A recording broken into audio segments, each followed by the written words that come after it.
kita ingin menyampaikan mesej takbir, takbir, takbir. Prime Minister Anwar Ibrahim has described Meta's action of removing his message of condolence and criticism of the murder of the late Ismail Haniyeh as rude. Ismail was killed at a guest house in Tehran, Iran on July 31st after attending the inauguration ceremony of the new Iranian president Masoud Pezeshkian. The Prime Minister's office had summoned Meta to get an explanation yesterday and demanded that they apologise for taking down the content of the Prime Minister's official account. Meanwhile, the government organised a Free Palestine rally at Axiata Arena on August 4th, just a couple of days after the assassination. Kinitv spoke to several individuals at the rally to get their views on the action of the social media platform. I mean, are you really surprised? I mean, today, the narratives and the stories told in this world are usually sometimes with people in power and people who have the ability to influence what they want. So I think it's amazing today in social media. We all have a chance, we all have a voice, we all have a platform. Of course, they will try to stop it, but it shouldn't stop us to speak out what is the truth and in any manner. So, if one platform closes, let's find other avenues. But I think the freedom of speaking today is something that will go on, and it's fantastic to see that we can speak out in many ways. So I don't think we should worry about, just Meta. Let's find other ways. There's always a way, right? Saya rasa tidak adil sebab Meta sering memperjuangkan liberalisasi dan keselamatan maklumat. Saya kira dia perlu berlaku adil semua, tidak kira apa yang dinyatakan. Nampaknya seolah mereka menyatakan bahawa perjuangan di Palestin adalah perjuangan pengganas, bukannya perjuangan kemanusiaan. Jadi kita di sini ni kita tak ada pilihan, kan? Itu keperluan mereka. Tetapi kita boleh membantah, Kita membantah sekeras-kerasnya, tindakan mereka itu sebagai individu ke apakah kita cari jalan lain membantah mereka. Kita ada banyak media-media lain yang boleh kita gunakan untuk membantah mereka. Meta has now restored the deleted post by Anwar and other politicians on its platforms regarding the slain Hamas leader.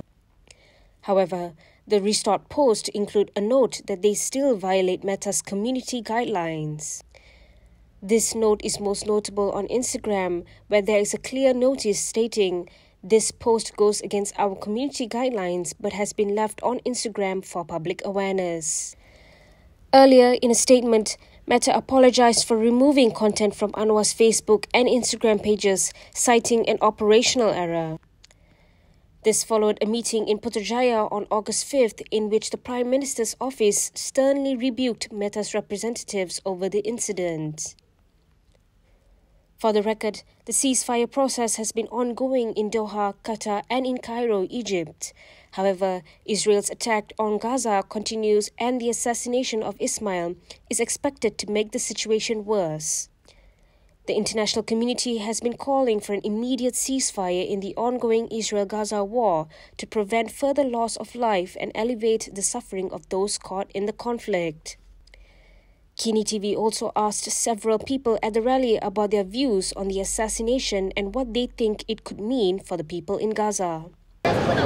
I mean, I think, when you think about what's happening in this world, and if you think the brutality that's being done, and there is no respect that has been done for the international law, so this assassination is one of the many that the world has seen, and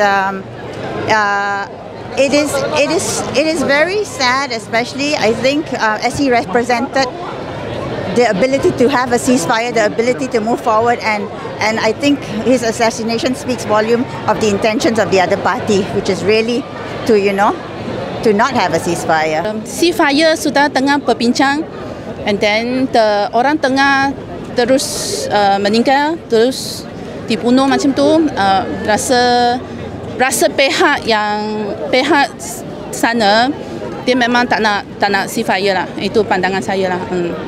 Lagi kami kena berdiri keluar. Pembunuhan Ismail Haniyeh ni dia sedikit sebanyak mungkin akan merencatkan perancangan untuk kejahatan senjata di Gaza.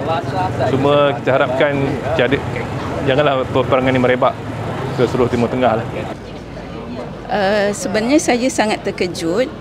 Ismail Haniyeh ni dia seorang tokoh yang sangat besar pada, lebih lagi saya orang Islam lah kan, pada orang pejuang pembebasan Palestin, dan pembunuhan dia menunjukkan satu, macam nak cakap, macam dunia ni tak ada satu undang-undang, satu kebebasan yang tak boleh dikawal, dan kalau dibiarkan benda ni akan menjadi satu orang cakap penyakit besar lah, dan kita hidup bukan macam manusia yang ada tamadun, macam tak bertamadun punya kehidupan. Apa yang berlaku kepada Ismail Haniyeh itu sangatlah tidak wajar, sangatlah zalim, disebabkan beliau adalah salah seorang pegawai yang melaksanakan rundingan damai, sebagai ketua rundingan damai di Mesir, dan beliau dibunuh. Some of the individuals we interviewed stated that support for the Palestinian issue does not just involve religious matters, but is a humanitarian crisis as well. They urged the government to continue its efforts to help the victims of the Israeli regime's violence. The rally on August 4th saw a powerful show of solidarity for Palestine, with thousands joining the gathering at the Axata Arena in Bukit Jalil.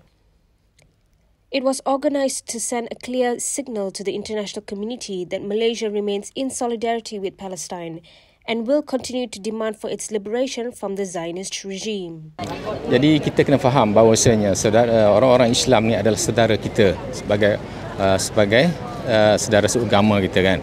Jadi kita ni orang Islam, mereka itu saudara seagama kita. Maka kita ada tanggungjawab kepada mereka untuk membantu mereka walaupun kita ni jauh. I rasa semua orang perlu berdiri keluar sokong Palestin, bukan pasal agama, pasal humanity. Di mana-mana jua, jika ada manusia yang diinayai, dizalimi, baik yang berada di timur, hatta orang yang di barat harus menolong.